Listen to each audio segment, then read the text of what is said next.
నమస్తే, నేను సిరి. మనం అంటే మన దగ్గర డబ్బులు ఉన్నప్పుడు ఇల్లు కొంటే మంచిదా, లేకపోతే భూమి కొంటే మంచిదా, లేకపోతే అపార్ట్మెంట్లో ఫ్లాట్ కొంటే మంచిదా అని చెప్పేసి ఒక డౌట్ అయితే వస్తుంది. మరి మన దగ్గర ఉన్న బడ్జెట్తో దేన్ని కొంటే మంచిది? ఒకవేళ అద్దె రావాలి అంటే ఫ్లాట్స్ తీసుకోవాలా, లేకపోతే మనకి ఇంకా ఎక్కువ 2 రెట్లు ఎక్కువ రావాలంటే ప్లేస్ తీసుకుంటే మంచిది? ఇట్లా చాలా డౌట్స్ ఉంటాయి కదా. సో ఆ డౌట్స్ అన్నిటిని మనకి క్లియర్ చేయడానికి ఈరోజు మనతో పాటు ఉన్నారు. రియల్ ఎస్టేట్ రంగంలో తనకంటే ఒక ప్రత్యేక గుర్తింపు తెచ్చుకున్నారు. 30 years పైన ఇండస్ట్రీలో ఉన్నారు. తనే మన realtor oxygen founder, CEO, TEDx speaker doctor Nandi Rameshwar Rao గారు. నమస్కారం సార్. సార్, ఇప్పుడు ఒక డౌట్ సార్, ఏంటంటే మన దగ్గర డబ్బులు ఉన్నాయనుకోండి, డబ్బులు దాన్ని బట్టి ప్లేస్ కొనుక్కుంటే మంచిదా, ఇల్లు కొనుక్కుంటే మంచిదా, లేకపోతే అపార్ట్మెంట్స్లో ఫ్లాట్స్ కొనుక్కుంటే మంచిదా? ఏది కొనుక్కుంటే మంచిది? మనకి రెట్టింపు రేట్లు ఎక్కడ అయితే బాగా వస్తాయి? అసలు ఎంత డబ్బులు సంపాదించుకున్నారు? మీరు కొనుక్కుందాం అనుకుంటున్నారా?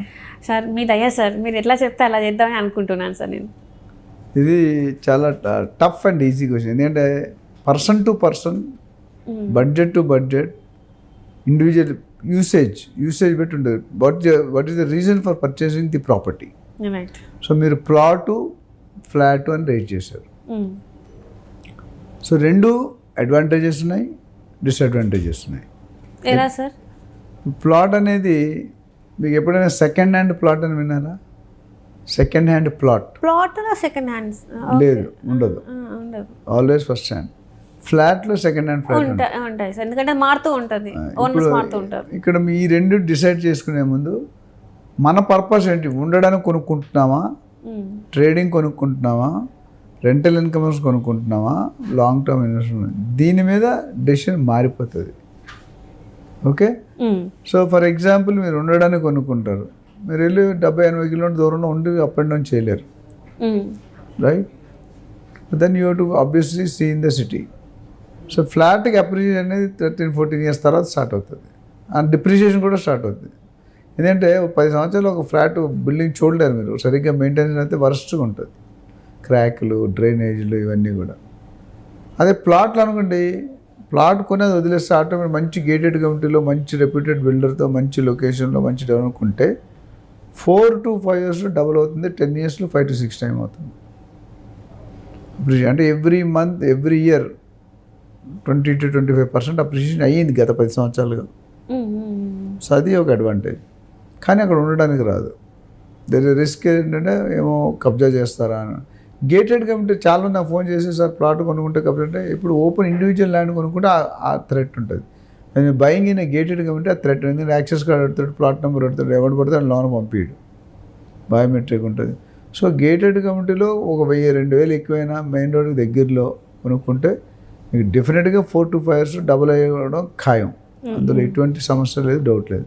Provided the builder is good, the project amenities are completed, location is good, road width is good, మిగతా నాలాలు, FTL అవి లేకుండా చూసుకుంటే మీరు బెటర్. ఫ్లాట్కి వచ్చారు ఏంటంటే మీకు ఒక అడ్వాంటేజ్, మీకు already second time, first time house ఉండి సెకండ్ టైం కూడా రెంట్కి ఇచ్చుకోవచ్చు. బట్ ఇన్కమ్ ఎంత వస్తుందంటే 2.5 to 3%. ₹1,00,000 పెట్టి ఫ్లాట్ కొంటే మీకు సంవత్సరానికి 3 లక్షలు వస్తుంది మ్యాక్సిమం, హైయెస్ట్. అంతేనా సార్? అంతే. 10,000 నెల రెంట్. అంటే ఇక్కడ ల్యాండ్లో ఏమన్నా 20 to 24% అన్న. కాకపోతే ఇక్కడ టైం కొంచెం మనం వెయిట్ చేయాల్సి వస్తుంది. ఎక్కడ ఇప్పుడు ప్లాట్ తీసుకుంటే, ఖాళీ ప్లాట్ తీసుకుంటే 4-5 years వెయిట్ చేయాలి. బట్ డబుల్ అవుతుంది. ఎంత ఇక్కడ 3% వస్తుంది సంవత్సరానికి, అంటే ఓవరాల్ 5 years 15%. అక్కడ 1 yearలోనే దానికంటే ఎక్కువ వస్తుంది. మీరు డబ్బులు హోల్డింగ్ కెపాసిటీ ఉండి, ఇన్వెస్ట్మెంట్ అప్రిషియేట్ ఉంటే ఆల్వేస్ ప్లాట్ ఈజ్ బెటర్. తక్కువ బడ్జెట్లో దొరుకుతుంది, ఎక్కువ అప్రిషియేషన్ వస్తుంది. ఫ్లాట్ అనేది మీకు ₹1,00,000 తక్కువ దొరకదు. 50-60 లక్షలు అంటే అక్కడ గల్లీల్లో పోవాలి మీరు, నాలాలు, డ్రైనేజీలు ఉన్నవన్నీ. సో లేదా ఇల్లీగల్ ప్రాపర్టీస్, పర్మిషన్ లేని ఫ్లోర్స్, అది కొన. సో మీరు ఉండాలనుకుంటే మీకు ఆప్షన్ చూడకూడదు. మీరు ఉండడానికి అనుకుంటే అప్రిషియేషన్ చూడకూడదు, మీ పర్పస్ చూసుకోవాలి. స్పేర్ మనీ ఉంటే లాంగ్ టర్మ్ పెట్టుకుని ఇది పర్పస్. చాలామంది, కొంతమంది ఇన్వెస్టర్స్ నాకు డబుల్ అవ్వాలి, ట్రిపుల్ అవ్వాలి అంటారు. కొంత నాకు ఉండడానికి కావాలంటాడు. So 2 different direction. One side of the coin ఇది, one side of the coin అది. సో ఇండివిజువల్ కొనుక్కునే ఇన్వెస్టర్ కానీ బయర్ వాళ్ళ పరిస్థితి బట్టి మనం స్ట్రాటజీ ఇస్తాం. మనం consultancy, real talk investment advice సెల్లో కొన్ని వేల మందికి అడ్వైస్ ఇచ్చాం. అడ్వైస్ ఇచ్చిన ఏం చేస్తాం, మేము wheel understand the clarity from the buyer. అది ఎందుకు కొంటున్నావు, ఎన్ని రోజుల్లో కొంటావు, ఎంత రేట్ పెడతావు, ఎంత ఎక్స్పెక్ట్ చేస్తావు, ఇంతవరకు ఎన్ని ప్రాజెక్ట్స్ చూశారు, ఎందుకు నచ్చలేదు, చాలా అనాలిసిస్ ఉంటుంది. కన్సల్టెంట్ అంత ఈజీ కాదు. సో మొత్తం ఒక టాప్ టు బాటమ్ చదివేస్తామంట. Try to understand the idea is కస్టమర్కి జస్టిఫికేషన్ చేయాలి. మన ఇన్వెస్ట్మెంట్ అడ్వైజ్ అంటే వాళ్ళు రేపొద్దు మళ్ళీ మన దగ్గర రావాలి. నేను ఎంత 10 సంవత్సరాలు 20 సంవత్సరాల ముందు కొని కోట్లు డబుల్ ట్రిపుల్ 10 times 20 times కూడా అయినాయి. ఇది అర్థమవుతుందా? So that's what it depends. నేను 2011-12లో 40 కోట్లు ఒక డీల్ చేశాను మంచి ఏరియాలో. ఈరోజు 120-130 crores అయిపోయింది. ఓకే. మనం ఇచ్చే అడ్వైజ్ అంటే బయాస్ మనకంటే నాకంటూ ఏ ప్రాజెక్ట్స్ లేకుంటే అంటే న్యూట్రల్గా ఉంటాను. ఇది ఏ బిల్డర్ని ఏ ఏజెంట్ని నేను ప్రమోట్ చేయను. ఎందుకంటే our job is to give a right solution to the customer. Approval ఉన్న ప్రాజెక్ట్స్ మాత్రం మనం రికమెండ్ చేస్తాం. ఏదైనా రికమెండ్ చేసినా లేదు వాళ్ళంతా వాళ్ళు అడ్వైజ్ వాళ్ళు కొనుక్కోరు. మా దగ్గర ట్రైన్డ్ ఏజెంట్స్ ఉంటారు ప్రొఫెషనల్గా. అంతమంది చెప్పుకున్న వేల ఏజెంట్స్ని ట్రైన్ చేసాం.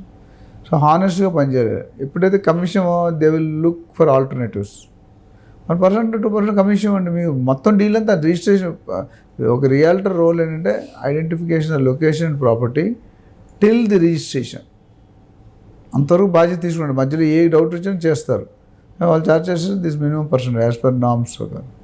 అది పెట్టుకొని చేసుకుంటే మీకు హ్యాపీ ఉంటుంది. సో సమ్మరీ ఏంటంటే ఫ్లాట్ మంచిదే, ప్లాట్ మంచిదే. కాకపోతే మీ పర్పస్ మీరు ఉండాలనుకుంటే ఫ్లాటే కొనుక్కోవాలి. ఇన్వెస్ట్మెంట్ కావాలంటే ప్లాట్ కొనుక్కోవాలి. So plot always the record says that appreciation is more on plots than flats. ఎందుకంటే ఫ్లాట్లో యూడిఎస్ అనేది తక్కువ ఉంటుంది. Undivided share value of land. And plot 200 గజాలు మందే, అపార్ట్మెంట్లో 20 గజాలు ఇస్తాడు అంతే. సో కన్స్ట్రక్షన్ ఎప్పుడు డిప్రిషియేట్ అవుతుంది, ల్యాండ్ ఎప్పుడు అప్రిషియేట్ అవుతుంది. ఇక్కడ ఏముంది left side full land. So appreciation ఇక్కడ గజాలు మాత్రమే hardly 10, 20, 30 depending on the size. ఆ హై రేంజ్ అయితే అది కూడా దొరకడం కష్టం. 5-10 గజాలు ఇస్తారు. సో అక్కడ బిల్డింగ్ వాల్యూ ఎలాగంటే 50 సంవత్సరాల తర్వాత బిల్డింగ్ కూలగొడితే మీకు ఉన్న యూడిఎస్ మీద మీకు షేర్ వస్తుంది. కన్స్ట్రక్షన్ జీరో అయిపోద్ది కదా. 30-40 సంవత్సరాలు దాటినా ఇంకా అపార్ట్మెంట్ పనికిరాదు. అంటే ఇప్పుడు ఒకవేళ ₹1 కోటి పెట్టి ఫ్లాట్ తీసుకుంటే, అపార్ట్మెంట్లో ఫ్లాట్ తీసుకుంటే అది నెక్స్ట్ డబల్ రేట్ రాకపోగా ఇంకా తక్కువ అయిపోద్ది మనకి. డబల్ రేట్ వస్తుంది ఒక స్టేజ్లో, అక్కడే ఒక స్టేజ్ వరకు పెరుగుతుంది, అక్కడే డిఫాల్ట్ అవుతుంది. అంటే దాని లైఫ్ పెరుగుతున్న కొద్దీ దాని వాల్యూ పడిపోతూ ఉంటుంది. కన్స్ట్రక్షన్ వాల్యూ పడిపోతే ల్యాండ్ రేట్ మాత్రం పెరుగుతుంది. ఫ్లాట్లో 2 అంశాలు ఉంటాయి, ఒకటి ల్యాండ్, ఒకటి కన్స్ట్రక్షన్. కన్స్ట్రక్షన్ అంటే 10-15 సంవత్సరాలు వాల్యూ పోయినట్టే. మొత్తం మరకలు వచ్చి క్రాక్లు వచ్చి చూడలేము. కొన్ని అపార్ట్మెంట్ అయితే మీరు వెళ్ళలేరు, కొన్ని అపార్ట్మెంట్ మీరు వెళ్ళలేరు కూడా. మెయింటెనెన్స్ సరిగా లేకపోవడం, ఎంత మెయింటైన్ ఉన్నా 10-15 సంవత్సరాల తర్వాత అపార్ట్మెంట్ కొలాప్సింగ్ అవుతుంది ఆ ల్యాండ్. సో ఇక్కడ ఏంటి ల్యాండ్ మొత్తం ఉంది కాబట్టి ల్యాండ్ ఎప్పటికీ చెడిపోదు. ఫస్ట్ హ్యాండ్, సెకండ్ హ్యాండ్ పాడవడం, క్రాక్లు రావడం ఏమి ఉండదు.